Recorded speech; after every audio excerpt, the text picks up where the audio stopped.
তখন খুব ভোরবেলা, শিউলি ঝরানো ভোরবেলা। সেই আলো আঁধারি ভোরে ঝুপড়ি ঘরের আগল খুলে মেয়েকে রেখে বেরুল সে। লাইনধারের বস্তি তখনও ছেঁড়া মাদুরে ঘুমের ঘোরে এপাশ ওপাশ। জায়গাটা শহর না, শহর নয়, মহানগর। সাইনবোর্ডে, পোস্টারে, পোস্ট অফিসের বিল করে, জমির দলিলে, পার্টির দালালে, প্রমোটারের ফ্ল্যাট বাড়িতে। জায়গাটা কলকাতা, নিউ টাউনের নিউ কলকাতা।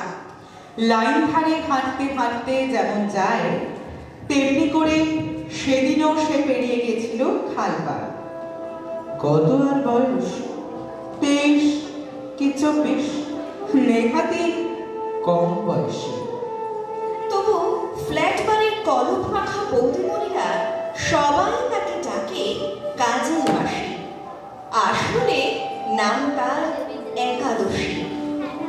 বউ ঠেলানো স্বামী সতীন ঘর গেরস্থি ছেড়ে সুন্দরবনের বন বাদার নদী নালা ভেঙে একদিন এক ফাগুন মাসের জ্যোৎস্না রাতের রাত দুপুরে কি জানি কি করে পালিয়ে এলো সে পরপুরুষের ভালোবাসার হাত ধরে। তারপর লাইন ধারে ঝুপড়ি ঘরে বছর না ঘুরতেই নীল রতনে খুকি হলো। তখন ভালোবাসার কালো ভ্রমণ নতুন আর এক ফুলের খোঁজে হঠাৎ একদিন উড়ে গেল। পোড়া কপালে একেই বলে বিধি লিপি। তবু কপালকে না দোষে সব শৈলে একাদশী। শ্যামলা বরণ মায়ের কোলে আলো বরণ কচি মেয়ের হাসি।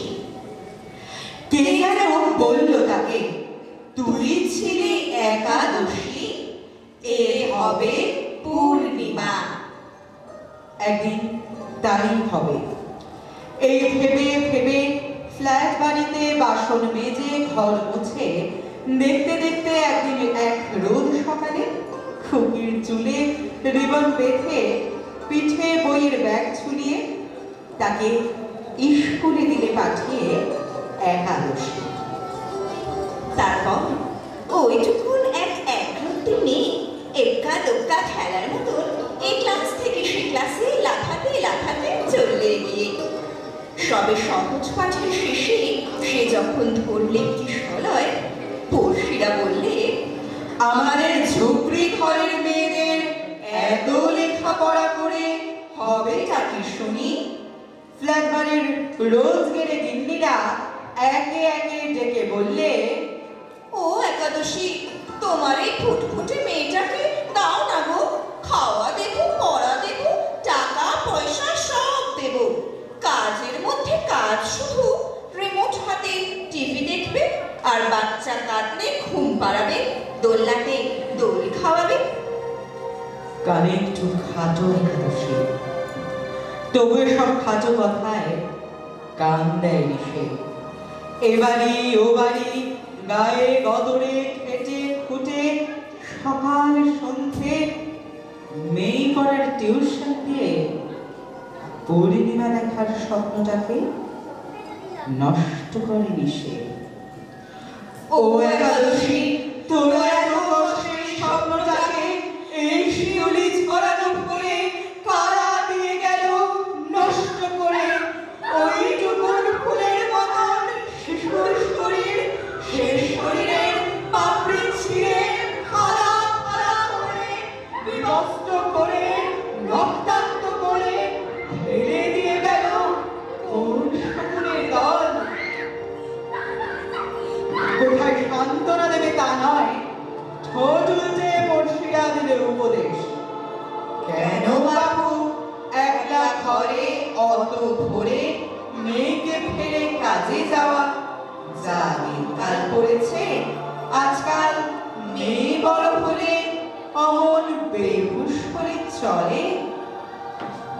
বলতে থানা পুলিশ, বলতে বলতে ক্যামেরা, কান্তি মিডিয়া, খানিক পরে বস্তিবাসীর রক্ষাকর্তা, মহামান্য পুরপিতা, পুরমাতা, পার্টির নেতা।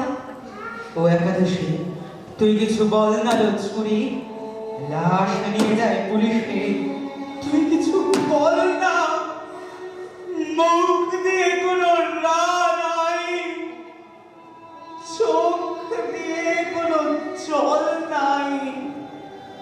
আমাদের বস্তি ঘরে এমন ঘটনা রোজই ঘটে, তার জন্য এমন পাশানি করে চলে। সেই সন্ধ্যাবেলা আলো জ্বলল না রাস্তার মোড়ে, সেদিন সন্ধ্যাবেলা অন্ধকার, সে এক বিকট অন্ধকার। গোটা নিউ টাউন জুড়ে বিদ্যুৎ বিকলের সর্বগ্রাসী অন্ধকার। রাত বাড়লে বাড়ির 12 ঘর এক উঠানে, ডালে খাপড়ার চালে, কদম গাছের ডালে ডালে জোনাকিরা এলো উড়ে। তারা বললে, ও একাদশী, তুই অমর করে মাটিতে উগুর হয়ে পড়ে গেলে। বনে বাদারে জলে জঙ্গলে বাঘের সঙ্গে লড়াই করা মানুষ তোরা, সেখানে কটা আয়নার দলে পড়ে থাকলে চলে। তখন কি যে হলো, ধরফল করে উঠে বসলো সে। তখন কি যে হলো, রূপ চুলের মাথার ভিতরে লাফতে লাফতে চিঠি লাগতে লাগলো। সেই মরণ পাখির ডাকে কাঁপতে কাঁপতে সাপুরের ঝাঁপি থেকে ছাড়া বাবা বকলোর মতন ধসে উঠলো সে। তারপর অন্ধকার ঘরে সারা ভর থাকলে কি যেন উঁচকে লাগলো। হাতে ঠেকলো না কিছুই, লোহার বটিটা ছিল পরে, সেটাকেই হাতিয়ার করে হাতে তুলে নিয়ে দাঁড়ালো সে। আশেপাশের চারির খাঁকড়ায় বর্ষিদের নাম লাগানি ঘুম, তার অদূরে নিশ্চিন্তে ঘুমের ঘোরে বৌদি মরিদের সারি সারি ফ্ল্যাট বাড়ি।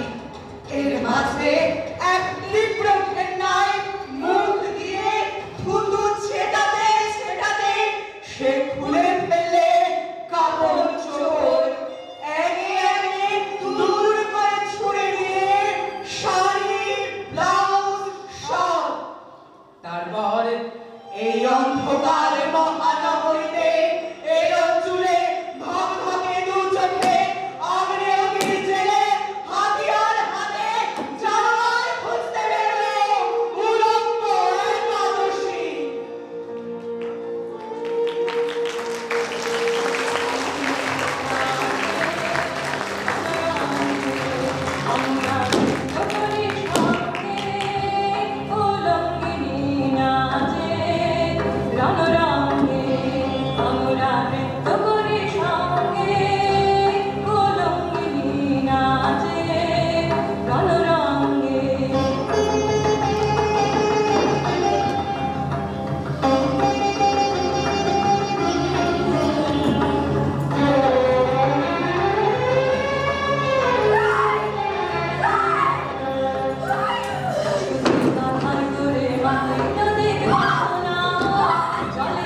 বা রাস্তায় প্রকাশ্য